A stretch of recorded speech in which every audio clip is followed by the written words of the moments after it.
Hello and welcome to Four Burners. My name is Josh Earl and joining me today, very special guest, writer, producer, broadcaster, actor, still acting? Oh, God, no. Come on, get back into it. No one wants that.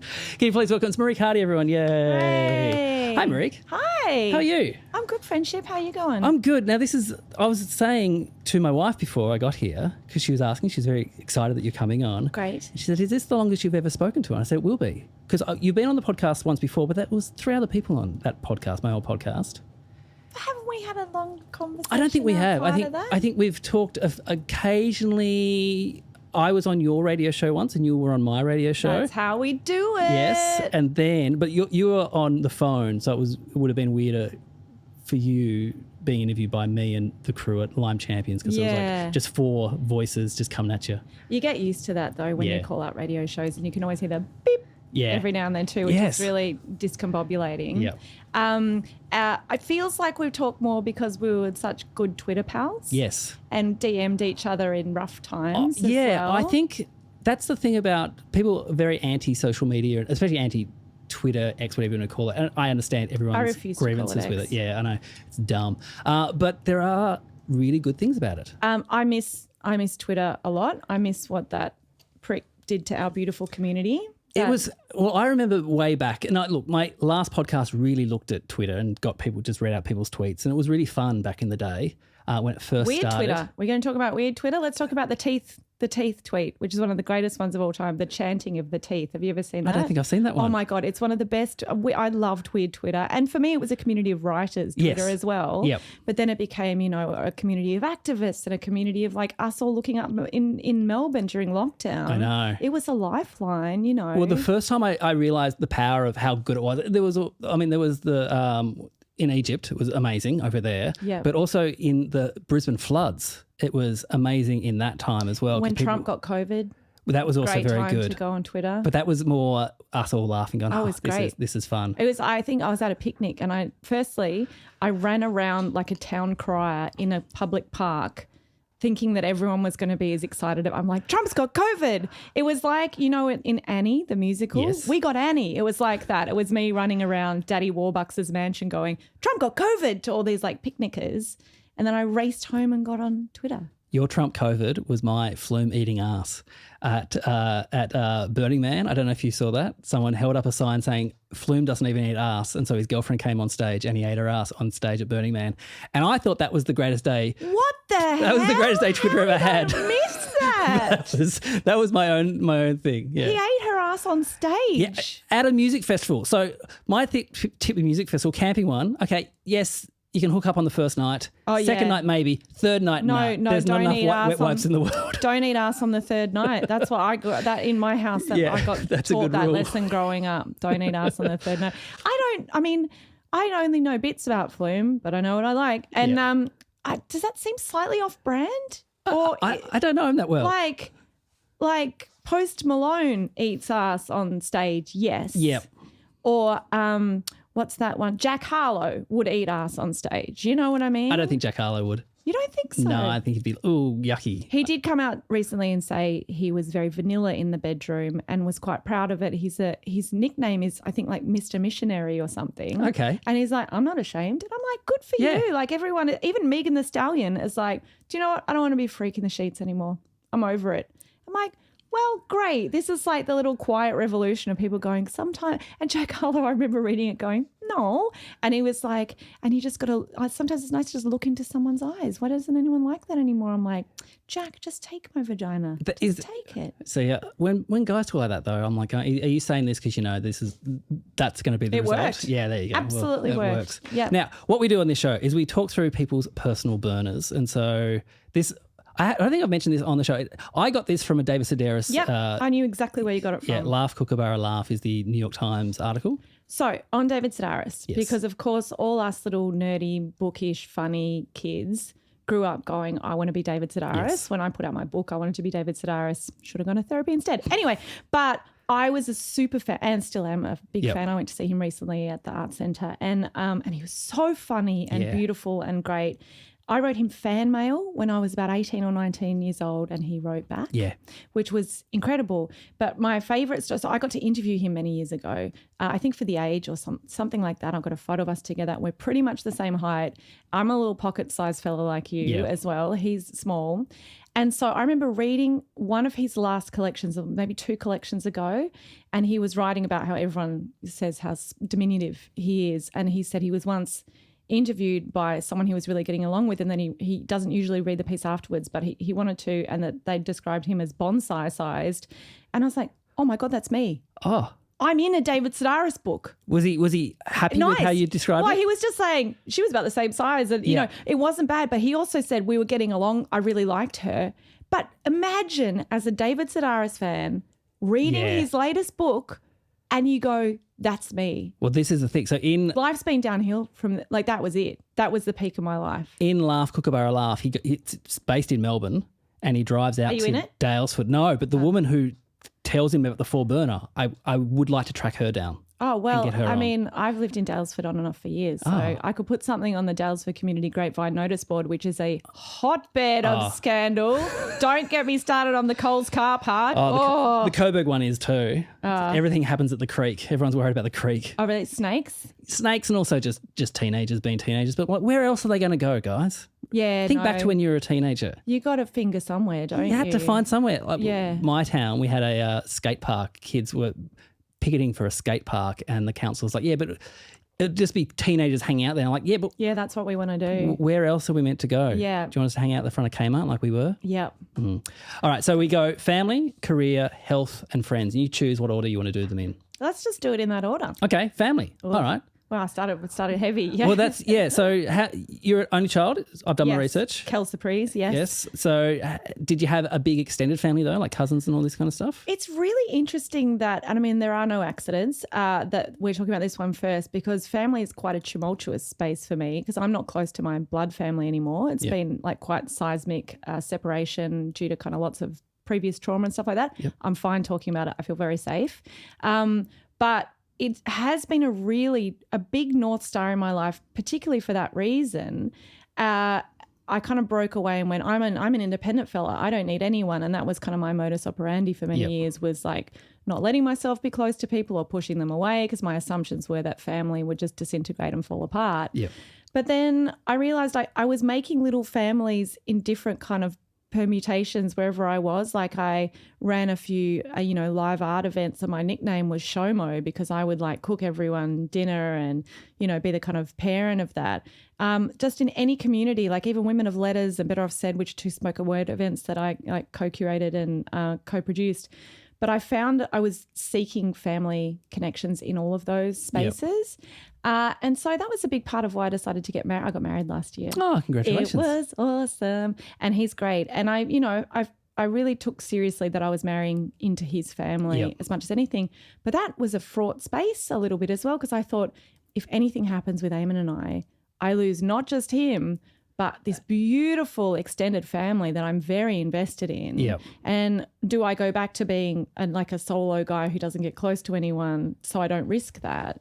But you have to let yourself sort of trust, I guess. It's interesting when you talk about marrying into a family, because I think that's what gets forgotten sometimes when people talk about marriage. And for those who are anti-marriage, and I whatever you want to believe, if it's not for you, it's not for you. But there was that thing of when I married my wife, Rebecca, it was that thing of marrying into her family, and her family were very open and welcoming to me, and it was something I didn't realise was going to happen.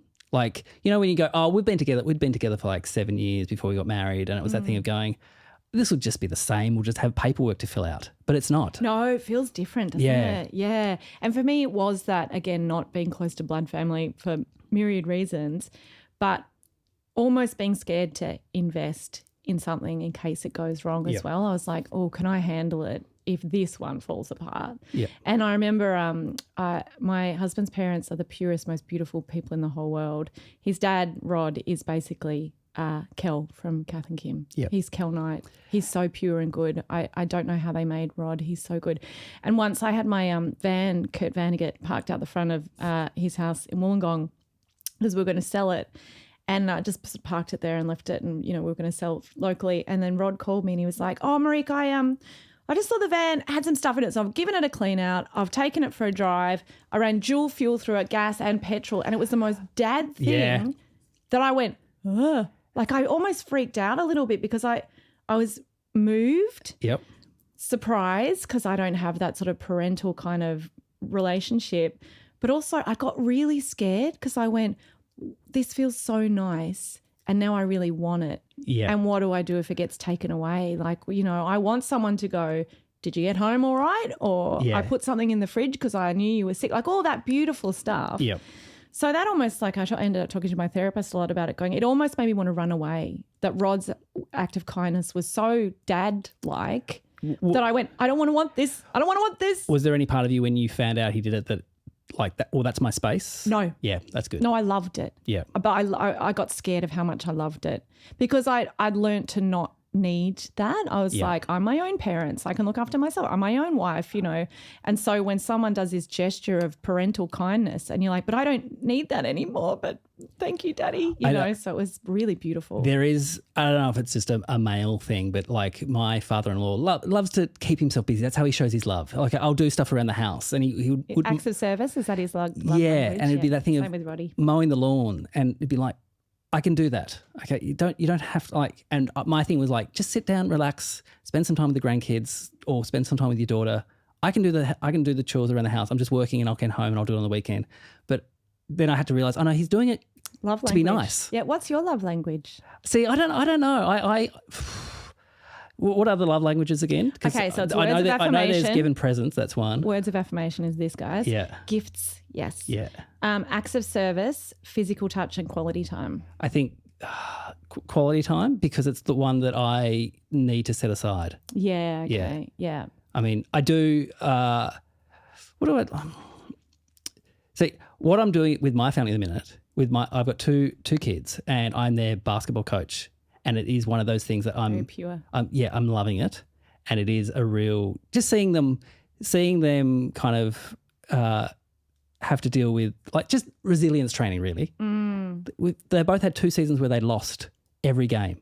Oh, I'm a Fitzroy supporter, so I understand. Yeah, I go for North Melbourne, so I'm. Oh, we nearly merged. I know. We nearly merged back in the day. Imagine if we did. We'd have so many premierships. Do you know what? Poor old Fitzroy. If they'd managed to hang on a little bit longer, they would be one of the legacy clubs now, one of the legacy Victorian clubs. Yeah. Just as a death to capitalism, you know. It was just like, it was all money. They keep trying to take us away. They wanted us with Fitzroy, then they wanted the Gold Coast, then there was talk of moving to Tassie, which as a Tasmanian, this is my thing with the Tassie football team.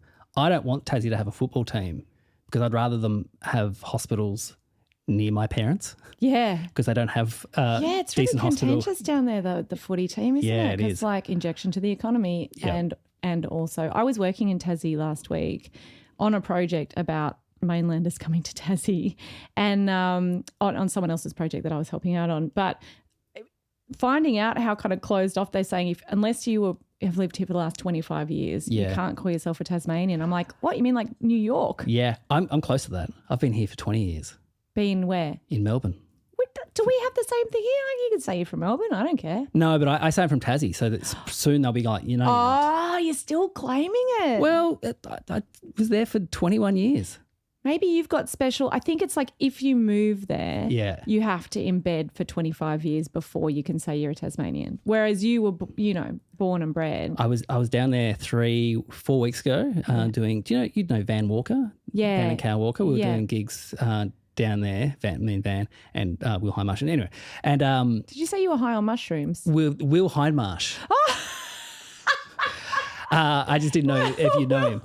Will Hindmarsh, high on mushrooms. Well, high on mushrooms. And I was like, did you say that quickly because you don't want people to know? No. But you shouldn't have said it on the microphone if you don't want people to know you're high on mushrooms. I like mushrooms. If anyone wants to give me mushrooms, me too. Do you know what? I did psilocybin therapy last year. I did like proper supervised mushroom therapy. It was amazing. We're really covering a lot of topics in this first one. I know. I'll tell you this because I think the listeners might already know this, but me and some comedy dads go away, and I won't say what dads, but some of them like to get on the bags when we go away. I don't do that because I've got heart issues with my family, so I'm like, I won't do it. So I was on mushrooms, which is a very different thing. Yeah, that's a different space. Yeah, so I had 2 very big, large comedians arguing over top of me, but they weren't arguing. They were just both trying to say the same point but louder than the other one, and I would just try to sneak and just melt into my Cuddles. chair. Yeah, it was good. In your family, what role do you play? In my family now, as so with my husband Eamon, and then we now have a dog. We have Maud, who is 6.5 months, and she just had her operation 2 days ago. So she's in a cone as we speak, and so miserable, and it's terrible. And it's been, my old dog Bob Ellis died in 2015, and it's taken me this long to get another dog, and I've never had another dog like with a partner before. I mean, I had partners when I had Bob Ellis, but so it's like that's changed our dynamic as well, which I kind of knew it would. But Eamon's never had a dog before, and the two of them are obsessed with each other. And there was a moment where I went, but I'm the dog person. Like, dogs should love me more. But then I kind of went, look, I had BE for 14 years and we were like ride or die. Yep. And Eamon's never had a dog. So I kind of love that they're like, I'm like, you guys. Is Maud on the bed?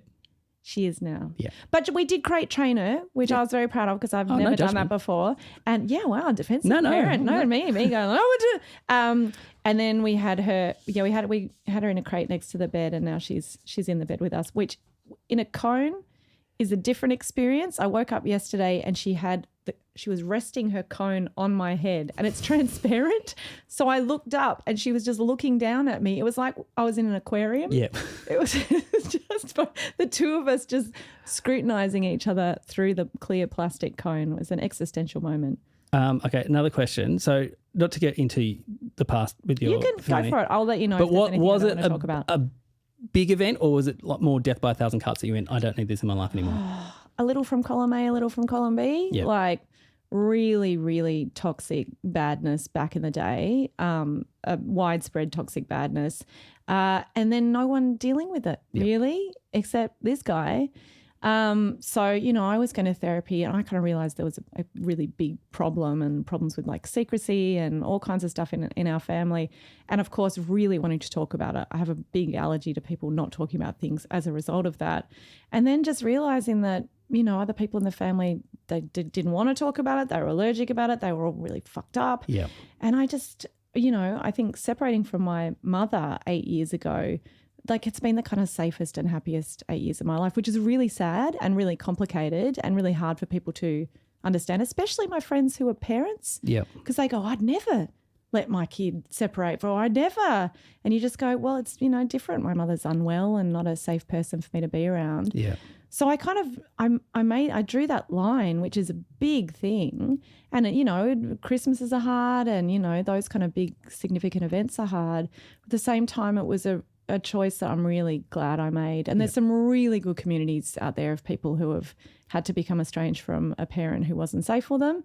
And I'm very much enmeshed in those communities, and there's a lot of support there as well. Great. All right. Family, done. Oh, wow. We really started out with a tough one there. Wow. I didn't even think about it. All right, here we go. Career.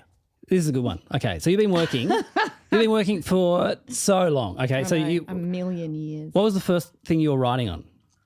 The first TV show I wrote on? Yes. Was it All Together Now? Oh, yeah. I got a storyline on All Together Now when I was 15, but that was probably Nepo baby shit, I think. Jonathan Schiff, the children's television maker, really mentored me a lot when I was 17 in a way that I'm incredibly grateful for, and knew that I wanted, because I'd been a kid actor, as we both referenced before, which happily is finished now. And he knew I wanted to transition into behind the scenes stuff. I was always a voracious writer and reader, as most of us who end up in this business kind of are. And he kind of let me kind of linger around the corridors of Jonathan Schiff Productions in Port Melbourne for years, and he just put me to work. I was on the crew of Ocean Girl. Yep. Do you remember Ocean Girl? With she could speak to whales. She had Charlie the whale. And I was in the art department, like video splitting and doing things, and like I had no experience in that realm, but I was I'm so grateful to him for just going, all right, well, I've got nothing for you, but you can go and be a shit kicker on crew. And I'd grown up on crew, so it was a very comfortable space for me, but loved being behind the scenes. It was one of those first kind of transitions to like, oh, I don't like putting my face in everyone's face all the time. Yeah. And then he let me be in the script room developing, I think, another series of Ocean Girl, which was the sadly no longer with us Peter Hepworth and Michael Joshua, two kind of like stalwarts of Australian television writing back in the day. Like classic, like we'd go to the pub for lunch, for writers' rooms, things that you don't do now. But Peter Hepworth was like, good morning, let's go to the pub. And I'm like, wow, being a writer is cool. That's great. So I work at the Project and I've been there for the last six years, I think. But we used to hear stories of when they first started, and this is only like 14 years ago, the writers would all go and watch a movie in the middle of the day because there was nothing to do. Because there's always something to do, though. That's what we think. We're like, how they get away with just going downstairs to the Como and just watching a movie? No, because then you go, it's inspo. No, this was we'd go to the pub and drink. So if the later series of Ocean Girl got incredibly kooky, then you know why. We were so drunk. So he really let me sort of shadow Peter and Michael in the writer's room there, which was a real baptism by fire in a great way. And from that, I got my first job storylining on Neighbours when I was 19. Yeah. And I did that full-time in-house for a year. So they were my kind of really early formative ones. When I interviewed you on Triple R, I was very excited about that because I used to watch Neighbours like every around night. That time. My family were a Neighbours family. We all watched Neighbours. Normally while we were eating dinner, watch Neighbours. And then, around that time I still was watching it. And I think me and Dave Graney would talk about it, but like people would think I was taking the piss. I have this thing where people just think that I'm taking the piss out of stuff. Well, you are a comedian. I know, but I there are things I actually genuine, like true love. And I was like, this is... Neighbours is one of them. I would finish work at 6. It would be on at 6:30. I'd switch off, make dinner. It'd be great. How'd you feel about A, the ending, and B, the resurrection? Well, here's the thing. I watched half of the final episode and I said, I can't do this because I've been out for so long. But you miss Mike. That was a mate. Guy Pearce appearing was absolute class act. Well, he was apparently also very annoyed that they brought it back. Yes, he was, but he still came back for that like beginning of the resurrection. Yeah. But I thought, you do not have to do this. No. You're a very successful, very good actor. Yeah. And I thought, what a lovely, kind man he was to come and and he had the whole storyline in Plain Jane Superbrain, was just lovely. Well, Kylie only had like a couple of lines.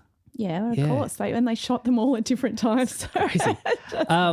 So you were writing there for a year. So what was the that's so much work, writing 5 episodes a week. Oh no. So what the system used to be like at Neighbours back then was there were 5 storyliners and a script producer. And we'd spend, God, my memory, I think it was the first 2 or 3 days of that week storylining the 5 half hours. Yep.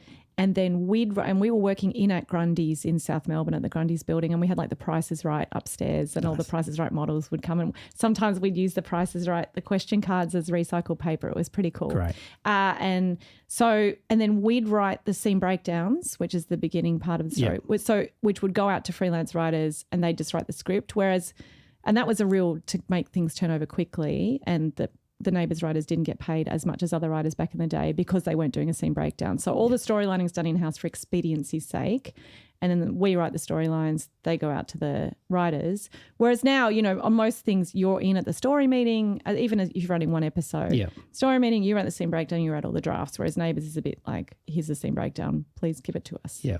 And you also made a character skateboard. That was your claim to fame. I did. I made Hannah skateboard, and then I named her boyfriend Caspar because I was obsessed with the movie Kids at the time and skateboarding. And I just watched the documentary about the making of Kids, which is super problematic. I mean, Larry Clark, who we all know is very probo anyway, but him and Harmony Korine kind of diving into this community and the repercussions it had on these actual New York skateboarding kids, and it kind of fucked up quite a few lives. Was amazing. But at the time I was like, Hannah gets a boyfriend called Caspar. So, cool. So you're writing on these shows very young. Did you have were you one of these people who had a 5-year plan, 10-year plan? This is what I want to be? No, I didn't, and I still don't. Yeah. So I feel very lucky and privileged that I've had a life as a working writer. Yep. And I've never had. I love working. I love working. I love writing. Yeah. I love curating events. I love doing front of house. I just love it. But I've never felt very ambitious. You know what I mean? I've never gone, once I do Triple J, then its next step is, ABC afternoons. Never really. I mean, I kind of ricochet around a bit. And honestly, this year, it's been one of the hardest years of my career. And again, I have been working, so I feel very lucky. But the US writer's strike really whomped a lot of projects I had there. And I started going, oh, wow. I sort of reflected a bit going, have I sort of snookered myself because of that ricocheting. I've done lots of little things, but I haven't stuck in one lane. Like I haven't just gone, I'm going to work in theatre. I'm going to be a playwright. I'm going to be a TV writer, and I'm going to show run. Like I haven't run a show in years. And I wondered if that kind of cooked me a bit, but I'm, again, fine. But now I'm going, what am I going to do next? Also, do you believe that because we kind of, we're pretty much the same age, and we came through where selling out was a bad thing, do you think that may have also had not having these plans and not having these career goals that you would, like, we all have this would be the dream to do this. But I can only speak for myself, felt mucky saying it out loud. It's going, I'd love to do that. Well, that's Australians wanting to cut people down for daring to want something or chase something or aspire to something. I don't know if I felt that so much. I think I probably felt burnt out in public life because I really grew up in public because I was early adopter. I was writing a blog back in the day, and then I did the book show. I was on Triple R for 12 years. I was on Triple J. I wrote for The Age, and I wrote for Frankie, and I was like, everyone, listen to what I have to say. Here's my book. It's funny stories, which I now realize are kind of traumatic stories. Yeah.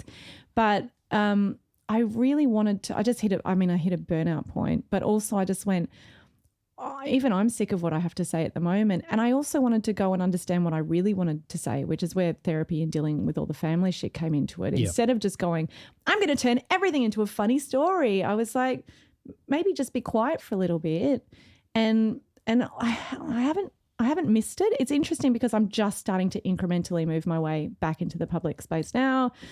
I'm going to start a podcast next year, which is really big and terrifying. And there's part of me, I realised there's some scribbles coming up because I went, wow, I really haven't missed the death threats and the rape threats and the critiquing of my appearance and the, people waiting for me to fuck up or people dragging up old shit I've said. And I haven't missed that at all. It's been really nice to just have a kind of lovely, mentally stable life with a beautiful man and do my therapy when things get kind of difficult, work harder in therapy, more meditation, all that kind of stuff. I really enjoyed that healing. Yeah. So there's a little bit, even though I'm kind of excited to be back in that space again because I love radio, I miss radio. I don't know, podcasting is the new radio. And just having that discourse and dialogue with really interesting people, which is what Twitter was as well for me. Yep. I love all that, but there's a part of me going, all right, here it goes, women in the public eye. Yeah, I can't imagine. We saw this with Gillian the other day. One of the questions is, what do you tell Uber drivers you do? But I realise that is such a different question for me to a woman because just for safety reasons. Now, same thing, I worked in the public and received death threats, but mine it was just, I didn't take them that seriously. Oh, no, I mean, I didn't get police protection or anything like that. It was just constant. Yeah. And especially when, because I come from a very left-leaning family and I'm very grateful for my politics and I've been a very left-leaning person publicly for a long time. So whenever I got kind of scooped up in Andrew Bolt's fucking fishing net or whatever it was and there's some kind of old tweet or, the ABC is funding this monster. And I always, I didn't read him, but I'd know when someone over there had written about me because they'd all come and I'd just start stuck in these really poisonous, toxic messages and I'm like, oh, must be featured in Daily Telegraph again. And I haven't missed that. There's also there doesn't seem to be much capacity for people to kind of stumble and learn in a public space. And that's what I feel when I reflect on me ping-ponging around through all the kind of media in my 20s and early 30s, which was a really emotionally chaotic time for me. And, of course, the time when I had a fucking microphone in front of my face, I'm like, surely that person is occasionally going to misstep because their life is chaos. Yeah. So, yeah. And also you were doing breakfast radio on ABC, which is no one's at their best at that time. You've got to get up at 4:30 in the morning. I know, but it was so fun. Yeah. Do I think about that time and Lindsay and Robbie and our beautiful producer Amelia and I, we all still talk a lot. We have group chats and still have in-jokes from that time. We all look at that time really fondly. Look, I always felt like a bit of an outsider at Triple J because I grew up with Triple R, and I think Triple J has an amazing place in terms of particularly kids in regional areas and stuff like that. But, as a city kid, I was like, I'm too cool for Triple J. And then I was working there. But I would have loved to have done another year or so with Lindsay and Rob. Now I think that at the time I was like, great, Robbie wanted to go into grown-up radio. Lindsay stayed for another million years and then went to ABC Illawarra. But I look back now and we had such a good time, and you don't realise how fun those things are until you're out of it. Really, you know. So because you how long were you working? Did you I'm leaving, and how long did you have left at Triple J? Oh, we all finished up together. Yeah, but I'm saying like you must have talked and went, all right, we're going to finish at the end of the year, and was there like a month or? I can't even remember, but that was lovely too, because then you felt like you were really enjoying it. Yeah. But now I look back at that as one of the funnest jobs, and it was one of those, it's like they put these three. I kind of knew Robbie. Yeah. I didn't know Lindsay at all. I was replacing fucking beautiful Miff, and of course all the text lines were like, "You're an idiot. Bring back Miff." Oh yeah, and I understand what it's like. Yeah, I know Miff. you do. I know you do. Well, what a specific podcast I know. we've got. Like you should rename the podcast. It was one of those magical things, and that's what they put people together in breakfast radio. We see it all the time. Jono and Straubs and Kel or whoever it is that they put together. Sometimes it works and sometimes it doesn't. And Robbie and Lindsay, I was one of the groomsmen at Lindsay's wedding. You know what I mean? Like, I couldn't believe my luck in finding those beautiful people. This is my little thing. It's so funny that you say that. They just, and it happens all the time. Radio people just get put together and they're like, be best friends. Yeah, it's like first date for the anyway. But the most popular radio team in this country were friends at uni, Hamish and Andy. Oh, thank God you said them and not those fuckheads from, you know who I mean. Yeah. The $200 million fuckheads. Yeah. No, but like Hamish and Andy are like, yes, Carl and Jackie are more successful, but please don't say them. Hamish and Andy are the thing of like, oh, they were friends at uni and then they had this chemistry and then that's why they worked on radio. And the fact that didn't become the norm of going, let's get people who have a history of working together. Who are great friends. Yeah. Because the beauty of listening to, whether it be breakfast, any radio or any kind of podcast or anything like that, is listening to people who genuinely are fond of each other and enjoy each other. So having said that, I'm starting a podcast, which I am, and I can't believe I'm doing that, but I am very late to podcasts. Because I'm an egghead like Sir Bookie Wooks. I'm, books and music. And then I started running and cycling and music. After a while, I was like, I want to get into something. My gateway drug for podcasts was Who Shat on the Floor at My Wedding. Oh, amazing. Right? Yeah. That was my Yeah. I'm having a little run. Those three pissing themselves laughing. It was so ridiculous and so warm. Yeah. That I really, and I'm actually listening to My Dad Wrote a Porno Series 1. I listened to it on the walk here. See, that's how behind I am. I've never listened to an episode of that though. Oh, it's so sweet. Yeah, okay. They are genuinely having a great time, and they clearly know each other. They're fun friends, and I think there's some magic in that. And obviously in breakfast radio, you either become best friends or enemies. Yeah. And those stories about people who hate each other, who have to show up at 4 a.m. and ooh, it's not painful. Great. Okay, so here's a question. If it wasn't for what you're doing, like being creative, could you see yourself in another job and being happy? Yep. What would the job be? Probably hospo. Yep. Love hospo, and I'm good at hospo. I was a good waitress, and that's why I'm good at front of house. I can see when, like, event management, but that's sort of creative as well. But I can see, like, the noise is too loud. That table can't hear properly. I'm good at, like, liaising with people in the audience going, I can see there's a problem here. How can I help you? And people just love feeling heard. And we had a lot of older women at the Women of Letters crowds, and they were not short when they didn't like, they were not backwards in coming forwards when they didn't like things. And being able to be respectful and say, absolutely, I'll see if I can turn the air conditioning down or whatever it is. Yep. I'm good at hosting things, which is interesting for a shy person because I like it because I'm not on stage and I have something to do. Yep. And that helps me be busy, and it probably helps the shyness and introversion. But it also means, like, once those events are over, I just go and sit in a very quiet space. So yeah, I'd run a B&B. Oh, that's good. Yeah. All right, here's my last question on career. Yes. Okay, I'm a magic genie, and I can grant you any wish to do with your career. Oh my God, you should have opened with that. I know. Any wish with your career, but only your career. You can't say, I wish that my friend gets, like... I wouldn't do that. What's the wish for your career? Oh, that's a big question.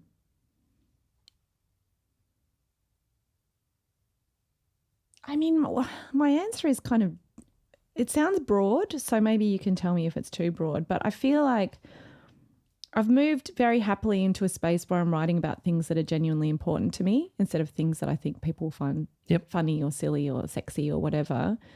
To have those projects resonate in a way that is meaningful, that would mean something to me. I've written my first feature recently, which is a very character-driven drama about death. I write a lot about death, but it's really, there are a few heart projects that just feel like, and I've chosen not to have kids and I'm really happy about that. We should have said that in the family one.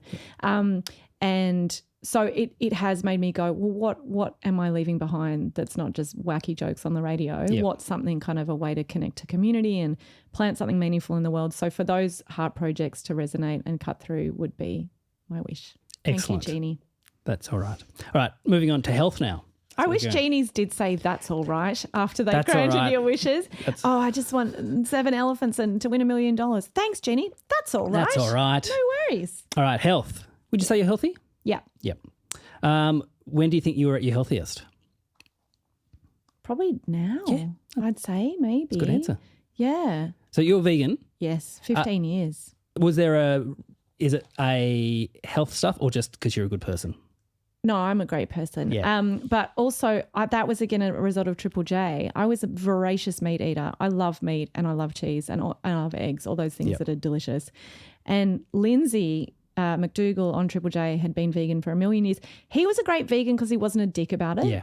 Like I remember I got some boots made and they were brand new leather boots and I wore them into the studio and he was like, is someone here wearing new leather? But wasn't like enjoy your dead cow shoes, you know, those vegans.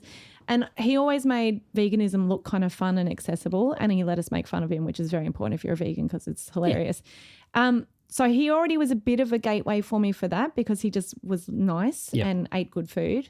And then he dared me to do it for a week at the end of 2008 and I was like, oh, whatever. I never went back. It was if you asked anyone in my life at that time, it was such a surprising thing because I love meat. So was it an easy transition or are you very competitive and went, I have to do this to prove No, I was happy to do the week. It was just like, you know, Josh, there's a few things in your life you feel a really big click inside your chest. Yep. And it feels like all your bones are like, this is right. And sometimes it's a person and sometimes it's a place or whatever. But I just went, I'm never eating meat again. That was it. That was just it. And it was because I love animals. I didn't want to think about how they got to my plate, all that kind of like basic stuff. But yeah, since 2008, it has been 15 years. And I've traveled the world and eaten a lot of delicious food. I'm very food oriented. I'm food obsessed. I love food. I was going to say, this was before Eating Animals came out then, the Jonathan Safran Foer book. I can't remember when that book. I think because I brought that to the book show to talk about too, and they all made fun of me. But that's how it goes. But it's been I love finding really amazing vegan food. I've had the joy of having a couple of meals with Matt Preston, who loves taking the piss out of me about it, but also I make him eat great vegan food. And of course, it's becomes more and more accessible. Yeah. I remember the first time, how posh does this sound, but like when I went to Paris as a vegan in like 2012 or 2013, I had to go, here are the places that we're sightseeing, because that's the only places we can eat anything. Yeah. There's a vegan place over there, and now it's everywhere. I think that, which is great. Having travelled a lot through this country with vegetarians and vegans and stuff like that, Australia's getting so much better everywhere. It used to just be the big cities. Yeah. Now there's always vegetarian or vegan options. I know. In most I feel country like places. I can do it, and there's a great app. It's got a terrible name. It's called Happy Cow. Vegans are bad at naming things, and there's an app. Anywhere you open it in the world, it will tell you where you're nearest. Like there's a grocery store, and like if you're in Iceland, it's like 200 kilometers away. You can buy a packet of chips, and you're like, all right, well, I guess I better stock up for the winter. But I found that really helpful. Interestingly, I've traveled a lot, which is great. I went to Japan this year, and that was tough. Yeah, I didn't think it was. I thought, well, if I've done it in Reykjavik, I'll be fine. But have you been to India? Yes. Because my sister-in-law is vegan. Yeah, she said it's really tough there. She thought it'd be great because of the curries, you can kind of make it easy. But no, that's tough really as well. Tough. Yeah, I mean, I was on a writers' festival junket, so thankfully, like they had my dietaries and it was more accessible. But Japan, I was surprised. I mean, I did eat some really good food, but then there were a couple of times when I don't want to talk about Josh. It was really traumatic, but I had to skip a meal and. You can talk to my husband about how comfortable that day was for him as I was like, what do you mean there's nowhere to eat? And there was like nowhere I could even, I'm fine with a packet of chips for dinner if that's all there is. There wasn't even that. Deanne Smith is a vegan, very good vegan as well. Because what makes it? Oh, like Lindsay. Yeah, just doesn't, but also gets prepared. Like if we're on a big car trip and we're going through, so we went through North Queensland. She was like, well, I've got a bag of apples and some carrots, so I'll be fine. And Yeah, Lindsay was like that too. All right. So are you a member of a gym or any yoga? Yeah. I moved. This is why I'm very healthy at the moment. Apart from I buggered my back from spending 27 years sitting like a question mark over my desk. But so I worked with my beautiful friend Spec, who used to be my trainer, and he now lives in LA. And I'm like, my back's fucked. Help me, please. Yep. And I was already doing yoga, but I was doing F45, which I really loved. And so he's come up with this thing for me. So I work out like 6 days a week. I do reformer and yoga, and I run, and I do weight training, and I walk a lot, and I'm really fit. I love reformer. I haven't done reformer. I do HIIT classes. Oh, I love HIIT, but that wasn't helping my back. Yeah. But reformer, oh my God, it's so fun. You're on your little trolley rolling around, and in your head you're like, reformer. Yeah, great. Licky boom boom down. So reformer is what is it? It's just you're in a machine. It's not the machine one, is it? Yeah, you're on the carriage and hooked up to loops and things. It's just like, it's like lazy person yoga. It's great. But I do find you need to do yoga. Like I couldn't just do reformer because yoga is a meditative practice and that's really good for Menti H. So I did yoga yesterday as well. And so all that, I love that. And also my job is very sedentary. I am by nature a very sedentary person. I love sitting down. Yep. I've married into an obnoxiously healthy and fit family. They're just like, look, the ocean, let's jump in it. I'm like, let's sit on the porch and drink gin. Like, why are you all... I am the same. Do you know my theory? So my family have couches and lazy boys. This is my parents, and they've got soft arms on their couch so you can lay down. Oh, nice. My in-laws have a couch that has wooden arms. You can't lie down. Oh, I know those couches. So they're always up. They can't lie around. And it's a real difference between the two families. My dad will lie down and watch TV. He'll watch, like, say, the Boxing Day test. He'll watch every single ball and just lie down. Whereas your wife's family are out playing cricket. Yeah, or they'll listen to it on radio. Like her dad loves cricket, but he'll like do something around the house. Listen to it while he's doing his steps. Doing something. And it's like it's such a different mentality just because one, you can lie your head down and one you can't. Oh, I don't know if that comes from that with Eamon's family. They're all just like, oh, I've just gone on a 20-kilometre bike. So the thing is, I like being active. Yep. But my natural, like I prefer sitting down. And I'm active because I know it's good for my Menti H and because my job is so sedentary and it's just good to get in my body because I live very much in this little bit. But it's not like I don't go, oh, and I might just do, a triathlon on top of it. My sister-in-law does that. It's just crazy. They're nuts. I make fun of them all the time in the family group chat. And I just sit at home with dip, waiting for them to come back. So it was a bad back that made you go, all right, I need to fix this? Is that what it was? I was already very physical. It was more that I had to change the way that I exercise because F45 was great. And again, F45 is really good when you're traveling because it's like the McDonald's arches. Used to be. Yeah, I know, not so much anymore. But I saw one in Austria, in Vienna. But you see the little red and blue and you're like, McDonald's. And you know what you're getting. It's McDonald's. It tastes the same wherever you've done. So I've done F45 in like Darwin and all over the place. But I too find Bikram is, and I don't love Bikram yoga apart from it was invented by a sex pest. And also it's just like hot and competitive. But when you're traveling overseas, it's the same sequence every time, so it doesn't matter if it's not in English. Okay, yep. So, and it's also, if you've just flown to Europe and it's like a bajillion-hour plane ride and you feel like death. You need to stretch out. Well, to sweat out that plane is a good feeling. So I've done Bikram a lot while traveling. So I've always been quite active, but Specs really changed it up to a point where I just really enjoy it. Yeah. I really love it. So I'm really healthy. I eat really healthily and my only vice is alcohol now. And it's sort of hard to get, like I love wine. Yep. And it's harder to give up because it's all I've got left. I've never been a smoker. I've never had a drag of a cigarette. I took all the party drugs that I'm sure you did. I took yours on behalf of you. Thank you. That you couldn't have. I took them all. So that time's finished, thankfully. But so I'm like, but drinking's my only vice. But, as we all know, alcohol is your friend sometimes and not other times. So you've got to be careful with it, especially after lockdown. Yeah. Look, I mentioned this last week. I haven't had a drink for 2 and a bit years. Well, mazel tov. Yeah, but it's not I'm open to it. Just that thing of like my 40th, I got so drunk I fell out of bed by lying still. That's too drunk. Hit the ground, vomited, and then Beck was and I was like, all right, this is it. And also the hangovers. That's what got me. Yeah. I can't deal with the hangovers. No, not with babies as well. Kids, and I've got to find like, I know children and dogs are very different. I'm not one of those people, but they will both wake you up at 7:30 in the morning, no matter what shape you're in. And they want all the things that they want every other day. So, yeah.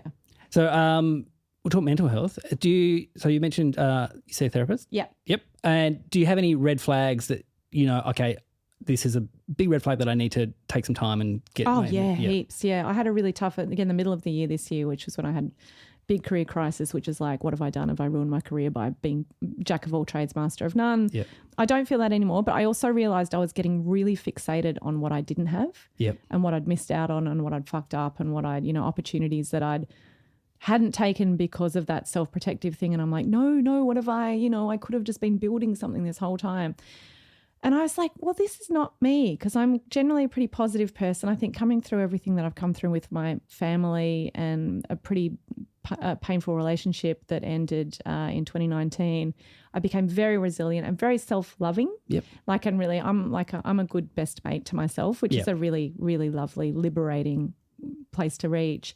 But I realised I was getting really naughty about and negative, and I was like, okay, well, all right, I can see that this is not working. How are we going to feel? What do you need? You just have a little chat to your little guy inside going, what do you need? How can I look after you? Because you're distressed and not happy.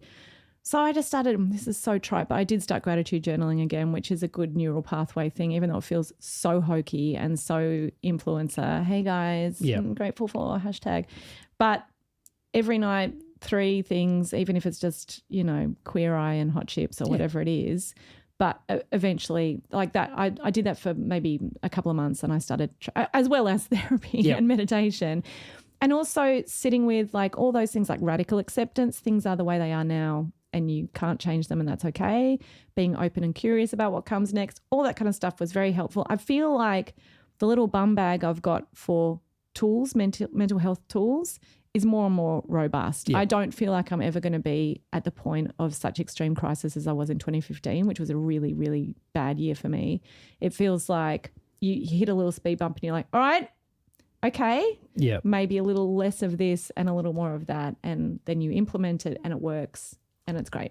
Before 2015, had you been talking to someone about stuff? Not enough. Yeah. I sort of flirted with therapy as every disastrous relationship reached a fucking horrible crescendo, as it always did. And, I knew that I had to turn around and look at all my family stuff eventually, but I didn't want to because it wasn't fun. I just wanted to keep putting things up my nose and going to parties, which I did.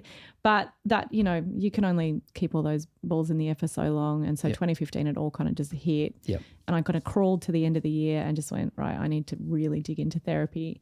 And the therapy I'm doing I was with a great therapist for about 6 years. And then and I reached a great point with that, but I felt like I plateaued a bit and I could intellectualize my trauma instead of kind of feeling it. So I'm doing EMDR therapy at the moment, which is really hard work. That's trauma recovery therapy. Yep. It's very emotional. I learned the hard way not to book anything in post, because I'm a very efficient person. I'm like, oh, my friend's in town, so I'll have dinner after that. And then I'm like, no, nothing. You got to clear the slate after one of those sessions and just make sure that you do something really nurturing. But EMDR is tough work, but I feel very up for it. Yeah. From your therapy or all your years of therapy, is there something that you think would benefit most people? Is there like something that benefited you that you think could work for other people? I think meditation, and I also acknowledge that therapy isn't always accessible for everybody. Yeah. It's expensive. It's really gate kept. They should be giving more and more free sessions. So it's really tough. It's tough to find the right therapist. You find someone, you tell them all your trauma, they're not the right fit, or you're smarter than them, or they say something weird, or like it's really tough work. Yeah, I had one who just wanted to talk about my relationship with my dad. I'm like, that's fine. That's not what I'm here for. It's like, oh, look, and I'm like, I understand. And it was really, I didn't see them very long. Yeah. And was like, this is not a good fit. But then you feel tired about going, oh, I don't want to go and have to do all that again. Yeah. So I really acknowledge that therapy isn't accessible for everybody. But meditation is. And I also think there are very specific meditations everywhere. Yeah. On Headspace, on YouTube, on like the free meditations for specific things when you're in a time of grief, because all we can do is sit in those moments. They're not going to go away. They're going to keep happening to us because we're human and being alive is hard, and so people are going to die and we're going to get our hearts broken, all that sort of stuff. So when you're in it, how can you best support yourself? I just think there's so many accessible free resources for guided meditation. You can type in, I hate my dad, meditation. And, you know, and some of them are kooks, like it's YouTube. Some of them are real, you know, Sandra from Perth with the crystals in the background. But I found that's a really accessible thing that is a great, what's the word I'm looking for? Great fortifying thing that we can find. Great. Health, done. Yeah. All right, last one, friends. Yay! Yeah, here we go. So chosen family. Friends. Do you have a lot of friends? Yeah. Yeah. Are you put aside time just for friends? What do you mean? As in, well, if you're very busy with your career, do you go, you know what, it's Wednesday night, me and such, we always do this, so let's go do this, even if it's watching The Bachelor and talking shit? Yeah, I think to my detriment, I have, because of that little independent person that we talked about many moons ago on card one, that because I've travelled so much, I would miss people's important like birthdays or things.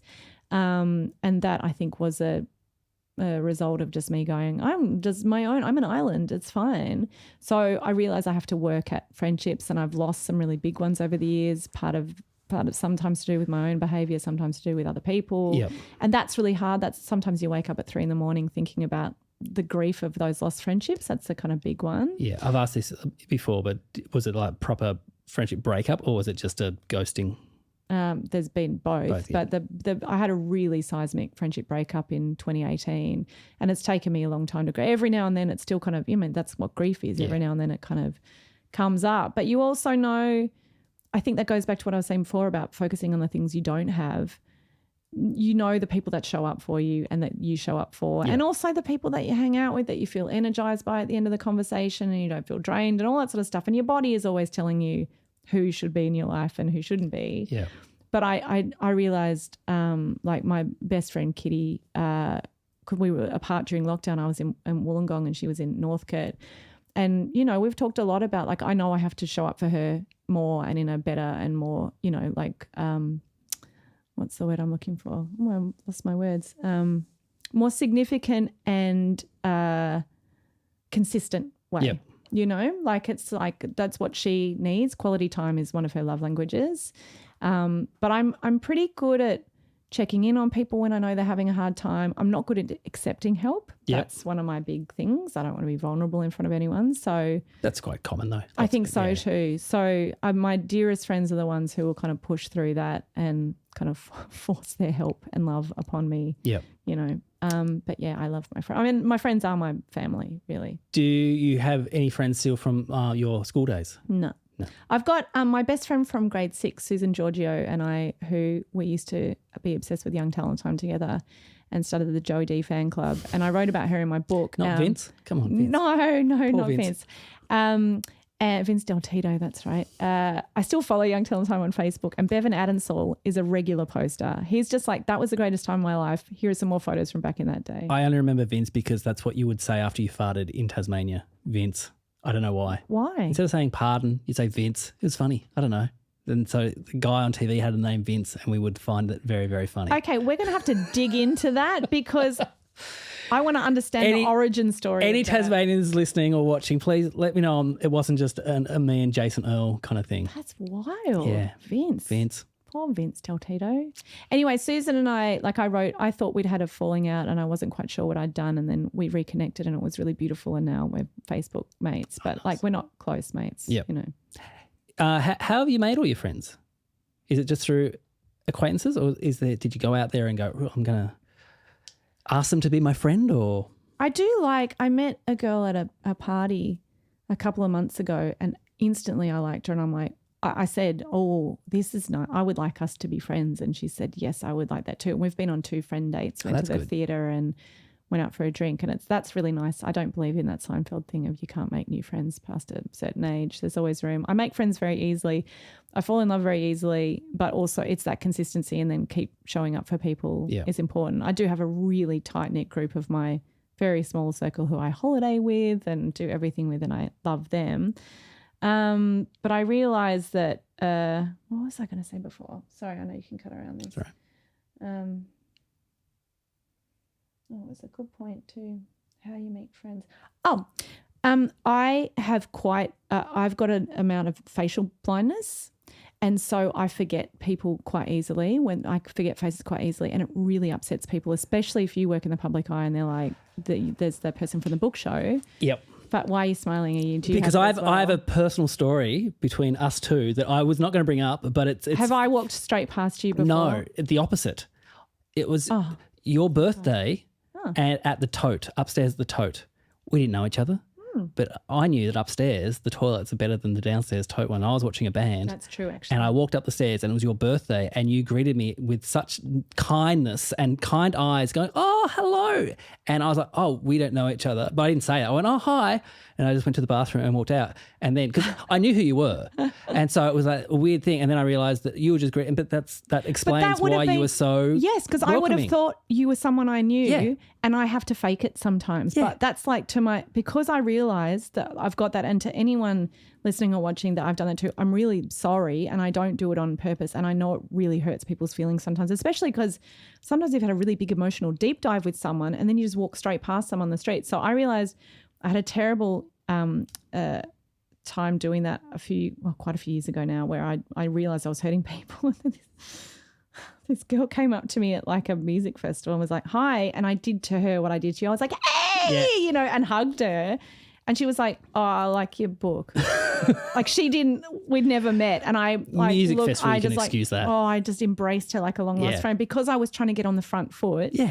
And so I will always just pretend I know someone but my brain doesn't always do it. And look, I know David Walsh from Mona has quite severe facial blindness in terms of he can recognise photographs of people, but when their faces are moving, it's very confusing. Yep. And mine's not that. It's just that I can remember lots of little things, but that really upsets people. Yep. And I have it quite badly. How many people in your life do you think you'd happily drive to the airport if they asked you? Do you drive? You drive. Yeah, I drive. Yeah. We don't have a car at the moment. Our car broke down and we can't afford a new one. So we'll get one next year, I hope. Heaps. Yep. Heaps. Do you reckon it'd be less people who you'd ask for a lift to the airport? But you don't want to ask, do you? So you do. Your car's broken down. You need to go to the airport. Yeah, it's less. Yep. It's definitely less. It must be a common answer, right? It's the first time I've ever asked it. Oh, really? I thought it was a pretty good question. Yeah, it is a good question. I think I'd happily drive way more people than I'd ask people. Yeah, you don't want to ask. No.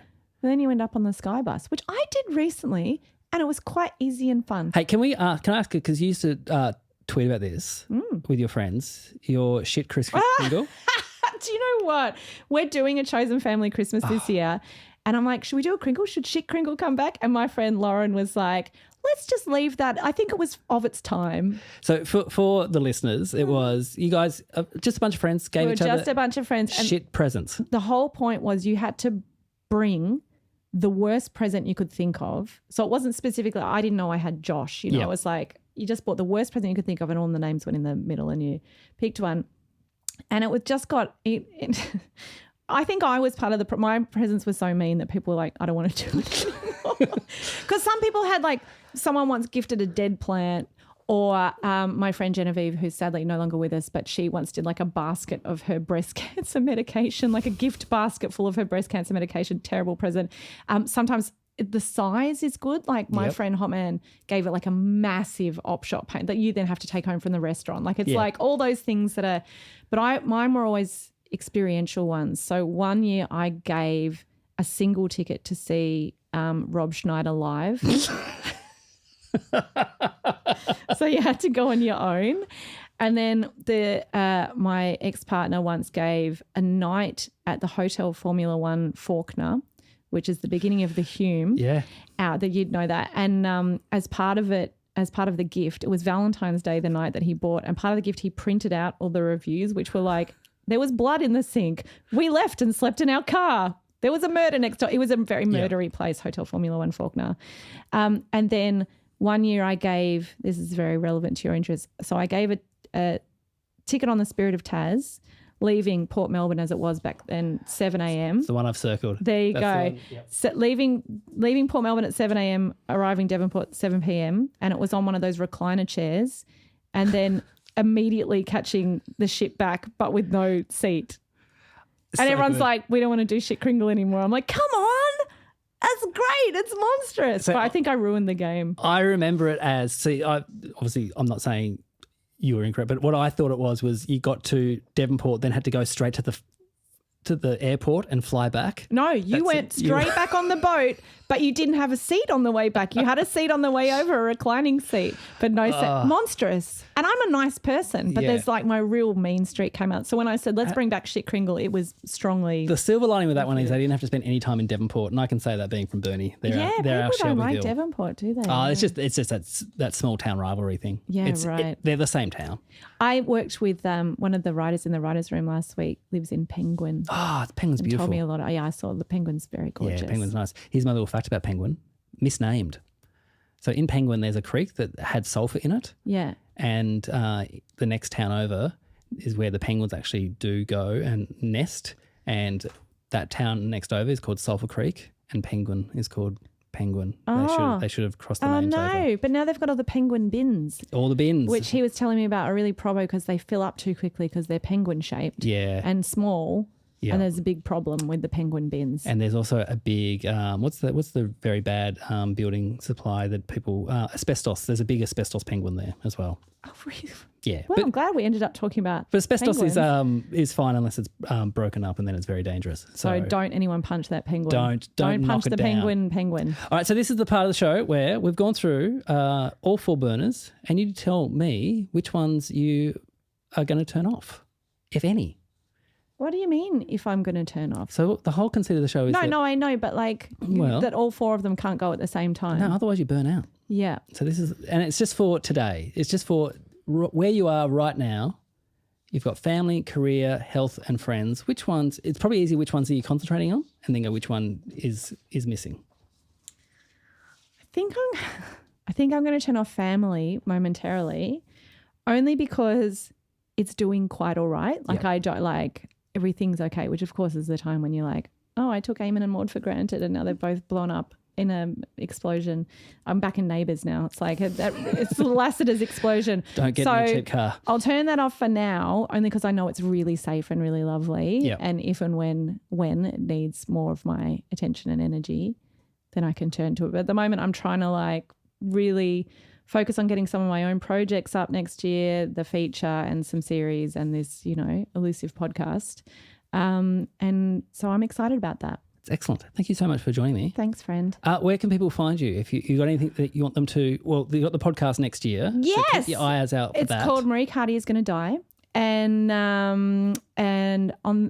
so I'm on Instagram. I've started a public facing Instagram. I've had a private one for years and no one knew. And there's I've followed so many. I'm probably following you as well, and no one knows it's me. Yep.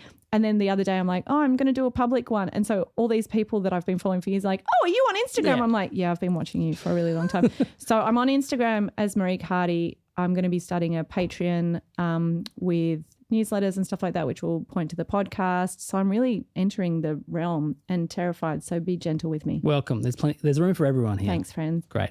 Hey, thank you so much. Thank you, listeners. Thank you, viewers who are watching on YouTube. If you are wanting to support the program, go to patreon.com/DYKWIA. Patreon. Yeah, Patreon. Keeps the lights on at the Ale House. And there you'll get a bonus episode every week of my music podcast, Pod Machine, where we're looking at all the hit machines and we're going through them numerically. So we started in 1993. Amazing. Or up to the year 2000 now. This is really good intel because I'm trying to figure out what to offer on tiers and stuff like that, and I have no fucking idea what I'm doing. So thank you for this lesson. It's fun. Anyway, thanks for listening to this. Thanks to everyone who's been sharing it and giving 5 stars and all the places you can give 5 stars. You're the absolute best. We'll see you next time. Woo. Bye.